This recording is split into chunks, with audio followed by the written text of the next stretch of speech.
Welcome. In this lesson, we'll learn how to use Google Search to find information quickly and safely. Open your internet browser, type google.com in the address bar, and press Enter. You'll see the familiar search box at the center of the page. This video is sponsored by AshTechWisdom, the educators community, and created by ATW Schools, a fully owned subsidiary. To search, just type your question or keywords. For example, type, quote, weather Chicago to see today's forecast, or time in Los Angeles to check the local time. Google also solves quick tasks.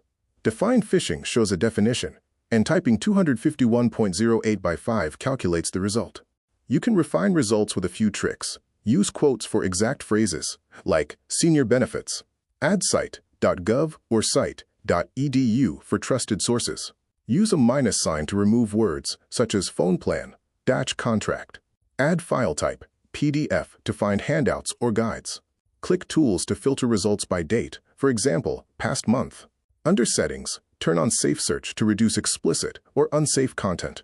Check the web address. .gov and .edu are usually trustworthy. Look for an About page.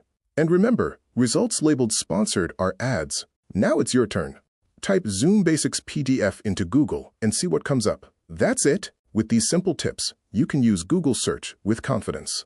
Keep practicing, and searching will become second nature. From all of us at ATW Schools, take care.